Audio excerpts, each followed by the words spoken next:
Assalamualaikum warahmatullahi wabarakatuh. Nah, ini video berikutnya ya. Ini menyangkut jurnal penyesuaian atau siklus akuntansi setelah neraca saldo. Jadi, setelah kita buat jurnal umum, di mana jurnal umum itu kita buat transaksi selama 1 tahun periode ya. Setelah itu kita posting ke buku besar, dan setelah kita posting ke buku besar, kita buatkan neraca saldo, di mana neraca saldo ini kita buat di akhir tahun atau di akhir periode. Nah, berikutnya kita masuk ke siklus akuntansi, yaitu jurnal penyesuaian. Nah, jurnal penyesuaian ini juga kita buat di akhir periode atau di akhir tahun.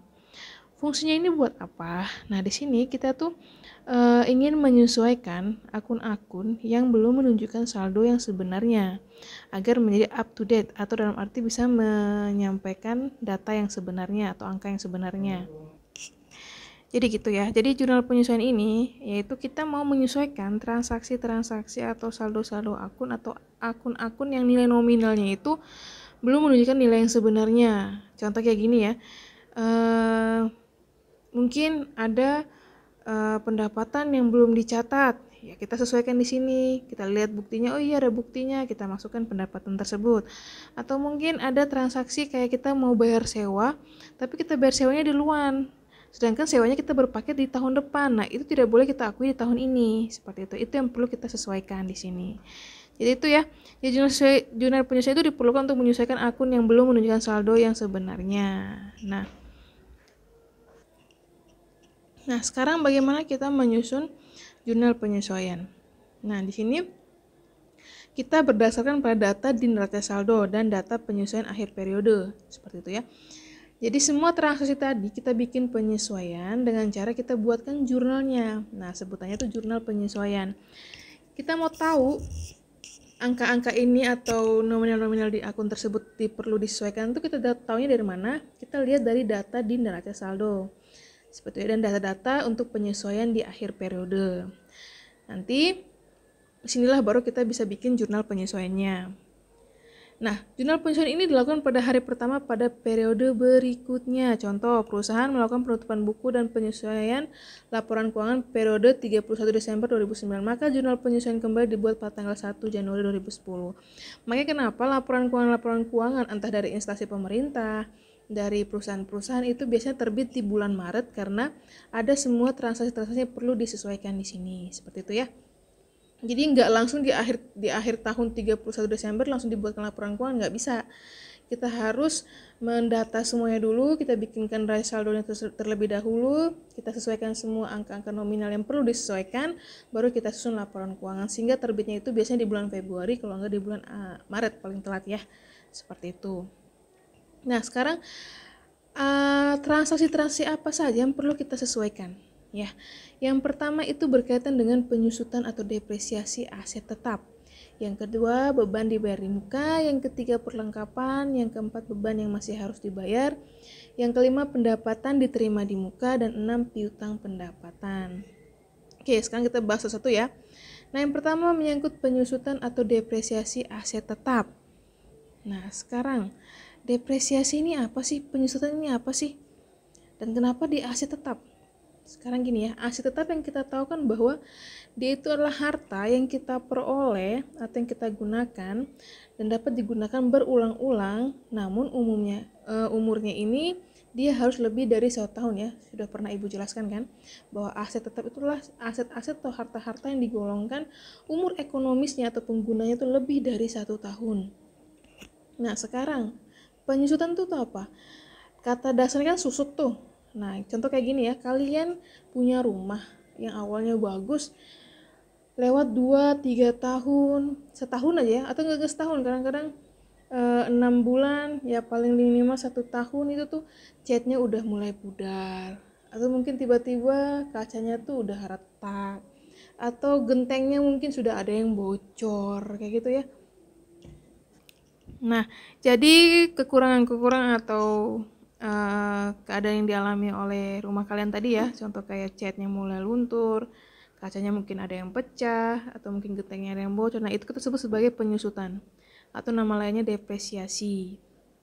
Nah, di sini yang perlu kita sesuaikan juga menyangkut penyusutan dari aktiva tetap tadi. ya. Nah, sekarang macam-macam dari aset tetap dan mana saja yang perlu kita susutkan atau yang perlu kita nilai atau perlu kita hitung penyusutannya. Nah, yang pertama tanah. Nah, kalau tanah ini tidak kita lakukan perhitungan menyangkut bagaimana penyusutannya. Karena apa? Karena tanah itu memiliki masa manfaat yang tidak terbatas. Jadi oleh karena itu tanah tidak disusutkan. Kalau bangunan, jelas ya kalau bangunan ya. Jangan sama kayak rumah ya, karena bangunan itu memiliki masa manfaat yang terbatas, jadi bangunan itu harus disusutkan. Akun kontra yang digunakan dalam ayat jurnal penyusutan adalah akumulasi penyusutan bangunan. Jadi ketika kita melakukan penyusutan dari suatu aset tetap, itu nanti kita masukkan di atau kita beri satu akun terbaru untuk penyusutan, yaitu kita sebut sebagai akumulasi penyusutan bangunan. Itu untuk kita mengakumulasi jumlah-jumlah penyusutan setiap aset tetap tadi ya. Itu untuk bangunan. Terus yang kedua ada peralatan, ketiga peralatan. Peralatan juga sama memiliki masa manfaat yang terbatas, maka perlu disusutkan. Untuk akun kontranya atau akun nama akun yang kita beri nama ya untuk penyusutan yang terjadi untuk peralatan, kita sebut sebagai akumulasi penyusutan peralatan. Gitu ya. Jika selama ini kalian tahunya kan ada akun kas, ada akun piutang, ada akun persediaan. Nah, kalau bagaimana terkait dengan keadaan atau transaksi berkaitan dengan penyusutan. Nah, itu ada nama akun barunya yaitu akun akumulasi penyusutan. Tinggal di belakangnya sesuaikan aja nama aset tetapnya apa. Kalau peralatan berarti akumulasi penyusutan peralatan. Kalau mobil atau kendaraan akumulasi penyusutan kendaraan. Kalau bangunan akumulasi penyusutan bangunan. Kayak gitu ya. Dan yang ketiga adalah kendaraan. Dia juga sama ya, memiliki masa manfaat yang terbatas, maka perlu disusutkan. Nah, jika aktiva dapat digunakan lebih dari setahun, aktiva tersebut dapat digunakan untuk memperoleh pendapatan lebih dari setahun. Jadi harga belinya dilaporkan sebagai biaya untuk beberapa tahun. Seperti itu. Contohnya, sekarang kita mau tahu nih penyusutan yang terjadi. Contohnya ini pada mobil ya. 1 Januari 2002, kita membeli mobil dengan harga 90 juta. Umur mobil ditaksir 10 tahun.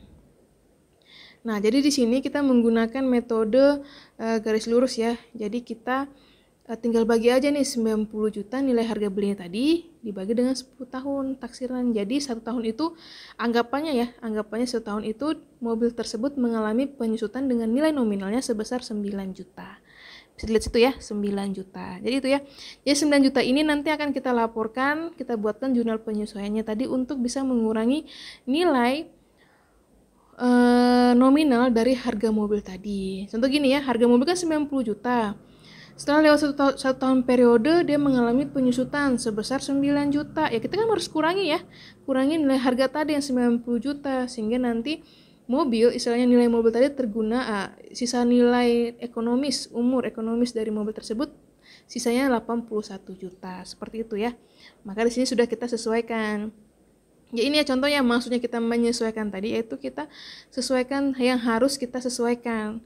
Awalnya kita beli 90 juta, kalau seandainya sudah mengalami penyusutan tapi nilainya tetap 90 juta kan nggak bisa kayak gitu. Kita tetap harus mengulangi nilai penyusutan tadi. Di sini dianggapan bahwa umur ekonomi 10 tahun, maka nilai penyusutannya setahun itu 9 juta, ya kita kurangi 90 dikurangi 9 juta, maka nilai sisa dari atau nilai residu ya, nama lainnya dari harga mobil tersebut menjadi 81 juta. Maka dengan begitu sudah kita sesuaikan nilai sebenarnya itu harganya 81 juta bukan 90 juta lagi karena sudah mengalami penyusutan sebesar 9 juta. Seperti itu ya. Itu contohnya untuk depresiasi. Jadi di sini nanti kita akan mencatatnya itu sebagai depresiasi penyusutan pada akumulasi penyusutan. Nah ini ada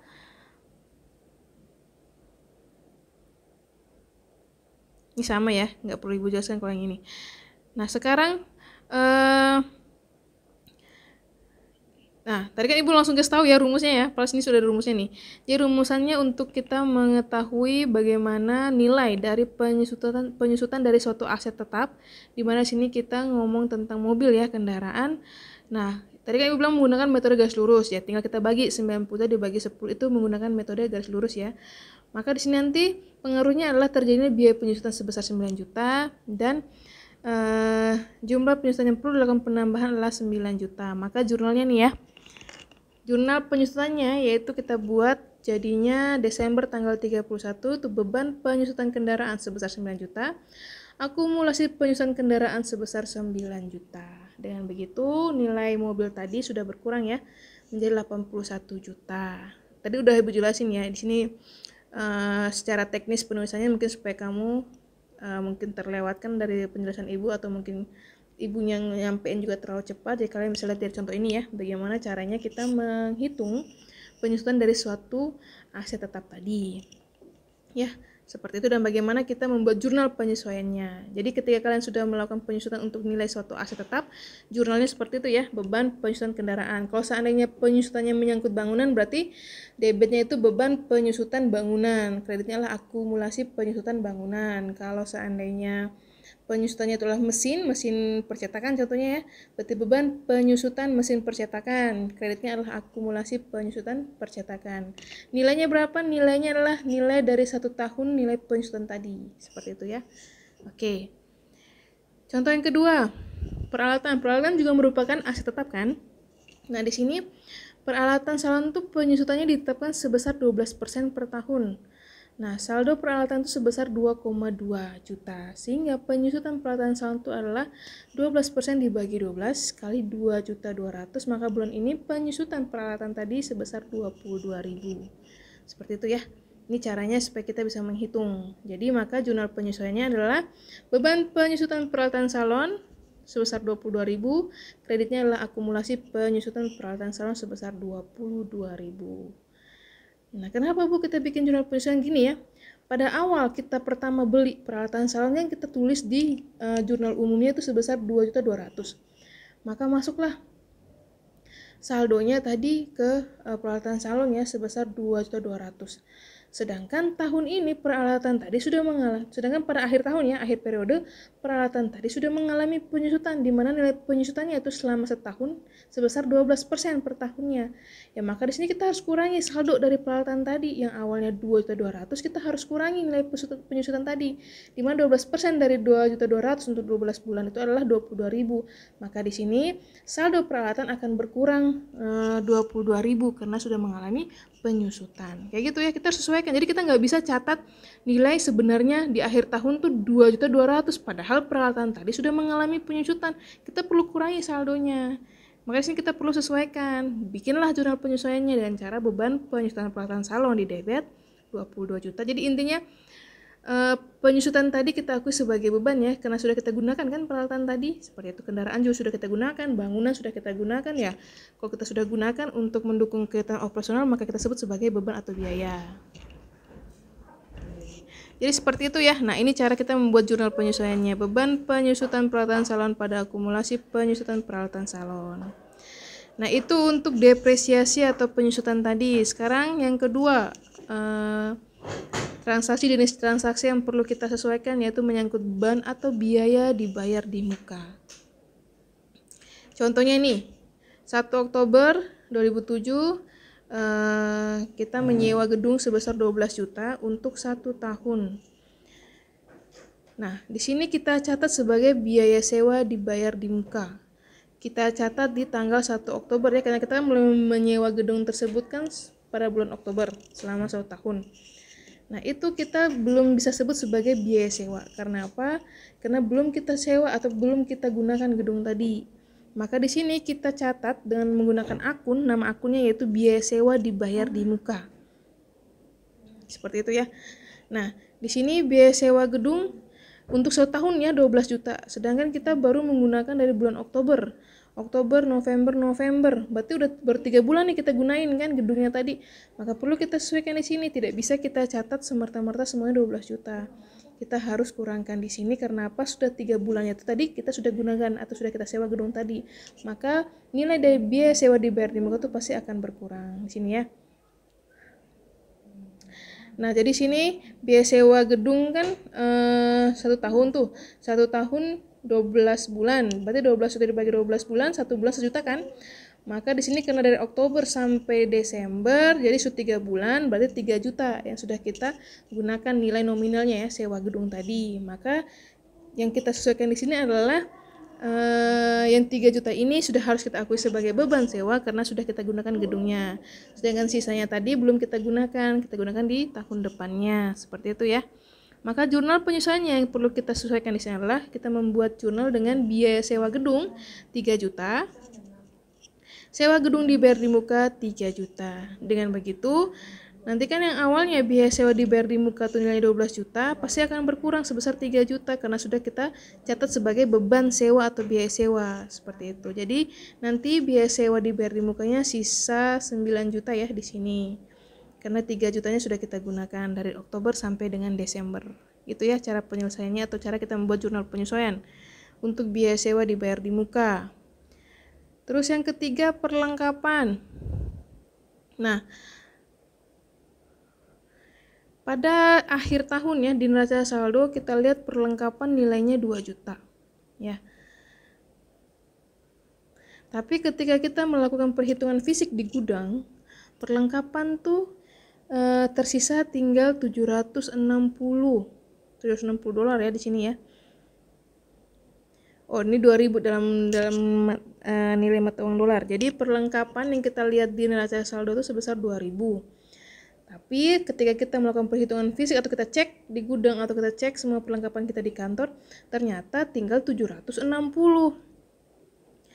Berarti kan yang selisihnya itu sudah kita gunain. Nah, maka kita tidak bisa lagi mencatat perlengkapan ini dengan nilai yang tetap 2000. Kita perlu sesuaikan di sini dalam arti perlengkapan saldonya itu harus sisa sebesar 760 karena yang kita lakukan perhitungan fisik tadi sisanya segitu. Kita buatlah dia jurnal penyesuaiannya di sini.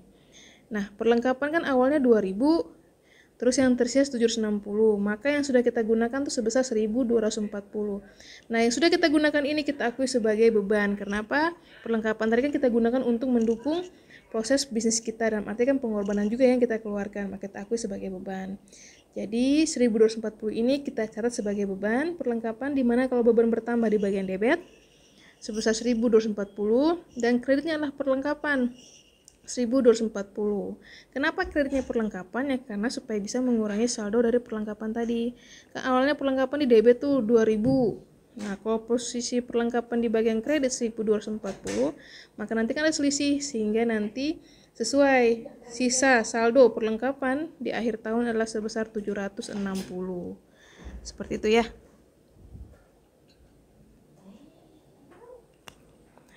Oke, selanjutnya transaksi yang perlu kita sesuaikan tuh menyangkut biaya yang masih harus dibayar. Itu seperti apa? Itu sejumlah beban yang menurut waktunya harus diakui atau ditanggung sebagai beban pada periode akuntansi yang bersangkutan. Namun, karena alasan-alasan tertentu pembayaran beban tersebut belum dilakukan. Beban tersebut merupakan utang bagi perusahaan. Jadi maksudnya kayak gini, jangan sampai selama satu periode ada biaya-biaya atau beban-beban yang sudah terjadi tapi belum kita catat pembukuannya kayak gitu ya, atau mungkin kita lupa. Nah, ini kan juga perlu kita sesuaikan supaya di pembukuan nanti, di neraca saldo nanti tuh jelas jumlah sebenarnya biaya-biaya yang sudah kita keluarkan. Oke, seperti itu ya. Nah, ini contohnya nih. Diketahui perusahaan sampai tanggal 31 Desember belum membayar gaji sebesar 90.000. Nah, belum membayar gaji tapi gajinya kan dibayar bulan depan, maka kita akui sebagai hutang dulu. Sehingga jurnal penyesuaiannya dengan cara yaitu kita bikin transaksi beban gaji di debit, karena ini beban ya, sebesar 90.000, kreditnya adalah utang gaji sebesar 90.000. Mungkin ada juga transaksi kayak contoh mungkin di akhir periode akuntan atau mungkin perusahaan menemukan transaksi biaya listrik yang belum tercatat, maka kita bikin jurnal penyesuaian di sini yaitu beban listrik pada kas, tapi udah bayar ya. Kalau seandainya belum bayar ya kita hutangkan dulu, dalam arti bulan depan baru bayar. Kan ini kan tanggal 31 nih, kita perlu bikin bukunya, memang karena belum bayar maka kita akui sebagai hutang, sehingga jurnalnya nanti beban listrik pada hutang listrik. Contohnya mungkin nilainya sebesar 100.000 kayak gitu ya. Nah, itu untuk beban yang masih harus dibayar. Sekarang bagaimana dengan pendapatan diterima di muka? Contohnya, per 31 Desember 2020, hotel telah menerima pembayaran terlebih dahulu dari tamu hotel sebesar 750.000 untuk 5 hari di tahun 2003. Nah, pendapatan yang sudah dicatat terlalu besar 750.000, terdapat pendapatan diterima di muka 750.000. Jadi gini ya, ini kan sudah, kalau kita menggunakan bahasa akrual ya, ketika terjadi pendapatan atau biaya, entah itu uang sudah diterima atau belum, kita tetap akui dan tetap harus kita catat di pembukuan. Karena ini sudah merupakan pendapatan bagi si hotel tadi, maka dia catat sebagai pendapatan. Tapi debitnya itu bukan kas, ya, melainkan pendapatan diterima di muka. Karena apa? Karena kamar tersebut belum digunakan oleh tamu baru bayar duluan. Kecuali tamu udah bayar, baru kita masukkan ke dalam kas dan nanti kita mengurangkan atau mengkreditkan pendapatan diterima di muka. Jadi kalau kalian menemukan transaksi seperti ini menyangkut pendapatan diterima di muka, jurnal penyesuaian yang perlu kalian buat yaitu pendapatan diterima di muka di debit 750 dan kreditnya adalah pendapatan 750. Kalau seandainya tamu tadi di tahun 2003 ya, sudah menggunakan kamar tersebut, contohnya mungkin sudah menggunakan 2 hari atau mungkin sudah 5 hari ya, biasanya 5 hari doang ya. Nah itu nanti akan kita catat di debitnya adalah kas sebesar 750, kreditnya adalah pendapatan diterima di muka sebesar 750. Seperti itu ya, karena sudah terjadi atau uangnya sudah kita akui juga di sini. Seperti itu ya. Nah itu untuk pendapatan diterima di muka, bagaimana kita menyesuaikan transaksi menyangkut pendapatan diterima di muka tadi. Seperti itu.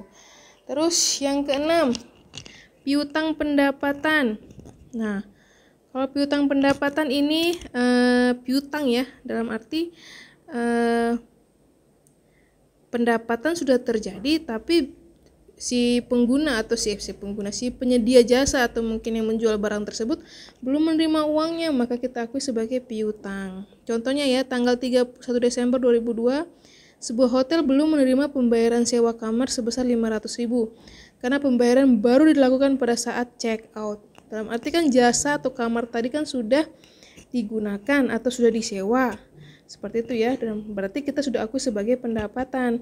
Hanya karena uangnya belum terima ya kita akui itu sebagai piutang. Maka sini kita perlu bikin jurnal penyesuaian dulu, yaitu piutang pendapatan sebesar 500 pada pendapatan sebesar 500.000. Seperti itu ya. Nah, setelah transaksi tadi sudah kita jadi setelah akhir tahun, setelah kita sudah menyesuaikan semua transaksi yang sudah harus disesuaikan, baru kita bikin neraca saldonya. Namun kan biasanya ya di awal siklus akuntansi kan setelah kita bikin jurnal umum, kita posting dulu ke buku besar. Nah, tapi ketika jurnal penyesuaian tidak perlu kalian posting ke buku besarnya masing-masing, kalian cukup bikin neraca lajur namanya supaya memudahkan pemrosesan pencatatan atau pemindahan transaksi yang sudah harus disesuaikan tadi ya. Nah, caranya seperti apa? Ini ya, bentuk neraca lajurnya tadi. Jadi transaksi tadi kita pakai dulu panduan dari neraca saldo awalnya. Lihat ya di kolom yang paling pertama, neraca saldo itu kan ada kas, piutang sampai beban iklan. Itu transaksi atau saldo-saldo sebelum disesuaikan. Nanti di kolom kedua itu kita masukkan kolom tentang penyesuaian. Nah, ini penyesuaian ini kita masukkan transaksi yang disesuaikan saja. Seperti itu ya. Contohnya di sini ada asuransi dibayar di muka. Nah, di situ kan ada penyesuaian ya, di mana ada pengurangan di sini sebesar 400 kita masukkan di bagian kredit. Perlengkapan juga ada penyesuaian, dalam arti ada perlengkapan yang sudah kita gunakan ya di situ, sehingga kita sesuaikan, kita masukkan di kolom perlengkapan kredit mengurangi 500. Nanti beban perlengkapan kita masukkan di bagian bawah. Intinya transaksi atau akun-akun yang belum ada di neraca saldo sebelumnya kita catat di bagian bawahnya ini nih, tambahin di bagian bawah ini ya. Nah, ada beban asuransi, perlengkapan. Nah, itu kan awalnya kan nggak ada ya di neraca saldo di awal setelah kalian bikin posting ke buku besar dan neraca saldo atau sebelum penyesuaian. Setelah penyesuaian, kalian pindahkan ke neraca lajur. Ada akun-akun yang baru, kalian masukkan di bagian bawahnya. Seperti ini ya contohnya ya. Tuh ada beban asuransi, beban perlengkapan, depresiasi peralatan, akumulasi peralatan, beban bunga dan utang bunga. Itu kalian masukin semua di situ. Terus masukin ke kolom-kolom penyesuaian yang memang sudah disesuaikan atau transaksi yang disesuaikan. Contoh kayak gini ya, beban asuransi itu ada 400.000, maka pasti mengurangi asuransi dibayar di muka. Maka kreditnya itu asuransi dibayar di muka 400. Beban asuransi debit 400. Beban perlengkapan 600. Kreditnya 600. Di sini maksudkan dalam arti kan mungkin ya perlengkapan tadi sudah digunakan sebesar 600, maka kita akui sebagai beban ya. Sehingga di sini kita masukkan beban perlengkapan 600 dan akan mengurangi saldo dari perlengkapan sebesar 600. Maka di sini di penyesuaian di kolom kredit untuk perlengkapan ada berkurang sebesar 600. Seperti itu. Terus depresiasi peralatan. Nah, ini yang perlu dipahami untuk depresiasi atau penyusutan dari aset tetap. Ketika kalian pindahkan ke neraca lajur, dia selalu berdampingan dengan akun akumulasi depresiasi peralatan atau mungkin depresiasi aset tetap lainnya. Contoh ini sekarang peralatan, ada penyusutan sebesar 1.800. Maka kita kolomkan situ depresiasi peralatan 1.800, di bawahnya langsung kita masukin dengan akumulasi depresiasi bagian kredit 1.800. Seperti itu ya. Terus beban bunga 1.000 dan hutang bunga 1.000. Seperti itu. Nah, setelah kalian masukkan semua transaksi yang perlu disesuaikan di kolom penyesuaian, baru kalian selisihkan antara neraca saldo dengan yang disesuaikan di kolom sesuaikan, masuk di neraca saldo setelah sesuaikan. Contohnya nih, kan kas tuh di neraca saldo 10.800, di kolom penyesuaian nggak ada penyesuaian kan sama sekali, maka saldonya tetap sama ya, sebesar 10.800. Terus piutang usaha 5.600, tidak ada penyesuaian sama sekali, maka di neraca saldonya tetap sama, nilainya sebesar 5.600. Nah, asuransi dibayar di muka, saldo awalnya 4.800. Lihat di kolom penyesuaian. Oh, ada penyesuaian di sini, berkurang sebesar 400 di bagian kredit ya. Maka di sini saldonya berkurang menjadi 4.400. Perlengkapan, ya ini tinggal dikurangin aja ya, dari neraca saldo sama di kolom penyesuaian tinggal dikurangkan aja. Kalau debit ya berarti ditambah, kalau debit kredit berarti dikurangi, kalau kredit ya ditambah. Kalau kredit debit ya berarti dikurangi. Berarti kalau intinya posisinya beda berarti diselisihkan, kalau posisinya sama ya dijumlahkan, kayak gitu ya. Untuk perlengkapan 2.600, di penyesuaian ada pengurangan karena kredit ya berarti dikurang sebesar 600, maka saldonya sisa 2.000. Nah, dan seterusnya ke bawah, tinggal yang ini beban asuransi dimasukin, kan baru nih ya, tinggal pindahin aja ke neraca saldo setelah disesuaikan, ada 400, 600, 1.800 dan seterusnya. Setelah itu baru kalian jumlahkan sebisa mungkin. Ingat ya, neraca saldo itu kiri kanan harus sama atau debit kredit harus sama.